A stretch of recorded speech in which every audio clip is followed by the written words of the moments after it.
Alhamdulillahirabbil alamin wassalatu wassalamu ala asyrofil anbiya'i wal mursalin wa ala alihi wa sahbihi ajma'in. Muslimin rahimahumullah, saya itu setiap bulan selalu memberi kesempatan untuk menjadi pendengar atau hadirin sholat Jumat. Jadi jadwal khotib saya tidak pernah satu bulan penuh.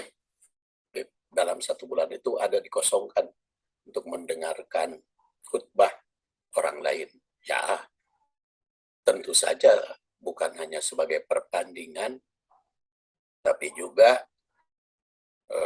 penambahan ilmu bagi kita. Walaupun sering kita temukan yang bolak-balik ya, tapi kan kalau mendengar itu pasti ada tambahan inspirasi. Yang jadi persoalan, kenapa fenomena saat ini para khotib mengganti usikum bitaqwallah itu dengan usini wa iyakum. Jadi bukan usikum bitaqwallah, tapi usini wa iyakum bitaqwallah. Jadi tentu saja saya untuk menjadi khotib cari-cari alasannya dari mana ada usini. Lalu kalau kita perhatikan khutbah Rasul, selalu itu menggunakan kalimat usikum bitaqwallah.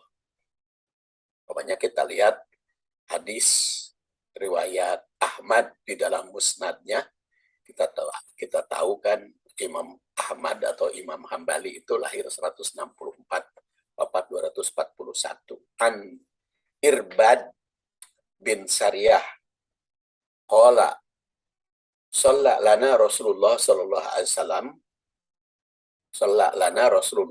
alaihi wasallam al-fajra summa aqbala alaina fawa'adana mau'idatan balighatan darafat lahal a'yun wa wajilat minhal qulub qulna aw qalu ya Rasulullah ka'anna hadhihi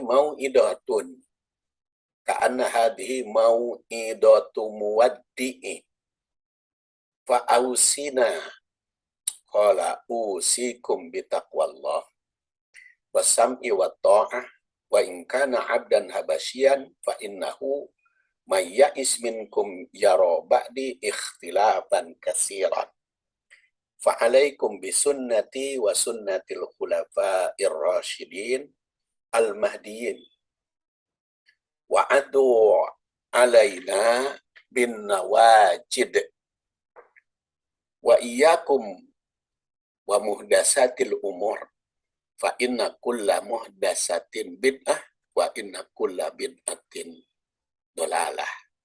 Hadis riwayat Ahmad juz 35 halaman 9. Dari Irbad bin Sariyah, beliau seorang sahabat yang wafat tahun 75 Hijriah. Rasul SAW salat fajar bersama kami. Salat subuh maksudnya ya. Kalau di Bandung disebut nanti salat subuh, salat fajar teh. Lalu beliau menghadap kepada kami dan memberi nasihat kepada kami dengan nasihat mendalam yang menyebabkan mata bercucuran dan hati tergetar. Kami bertanya, atau mereka, para sahabat bertanya, wahai Rasulullah SAW, sepertinya ini adalah nasihat perpisahan. Maka wasiatkanlah kepada kami. Maka beliau bersabda, usikum bitaqwallah.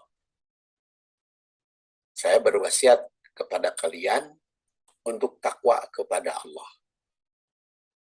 Mendengar dan taat walau kepada budak dari Habsyah. Sungguh, siapa yang hidup di antara kalian akan melihat perselisihan yang banyak. Berpeganglah kepada sunnahku dan sunnah khulafaur rasyidin yang mendapat petunjuk.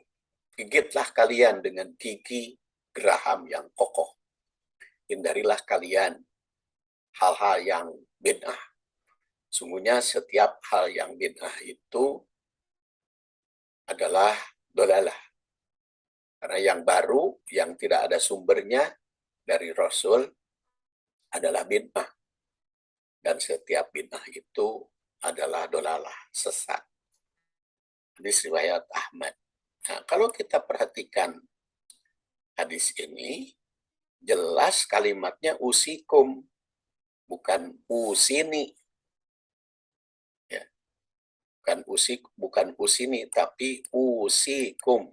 Nah, di sini kalimatnya kan fa'ausini, ya Rasulullah berwasiatlah kepada kami. Jadi kalau kita minta kepada sahabat, kepada teman, kepada guru, ausini berwasiatlah kepadaku, bukan diri sendiri berwasiat kepadaku. Tapi kenapa para khotib tadi usini wa iyakum? Padahal usini atau usina itu kalau kita minta wasiat kepada orang agar mereka memberi nasihat, memberi wasiat kepadaku.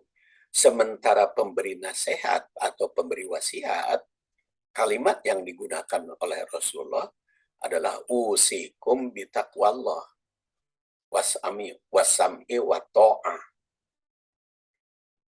Jadi bukan usini wa iyakum. Jadi usikum bitaqwallah wasam'i wa ta'ah. Sedangkan tafsiran atau penjelasan hadis berikutnya wa in kana abdan habasyian fa innahu mayya'is minkum ya roba di ikhtilafan kasiron. Dan tentu saja akan saya bahas pada kesempatan yang lain ya. Jadi yang jadi persoalan siapa yang memulai usini wa iyakum? Apakah betul harus wasiat pada diri sendiri? Sebab kalau wasiat kepada diri sendiri itu adalah orang lain untuk berwasiat kepada diriku. Sedangkan aku berwasiat kepadamu. Itu yang kita temukan di dalam hadis. Saya kira cukup, nanti bahasan hadis selanjutnya akan saya sampaikan di kesempatan yang lain. Subhanakallahumma wa bihamdik asyhadu an la ilaha illa anta astaghfiruka wa atubu ilaik. Assalamualaikum warahmatullahi wabarakatuh.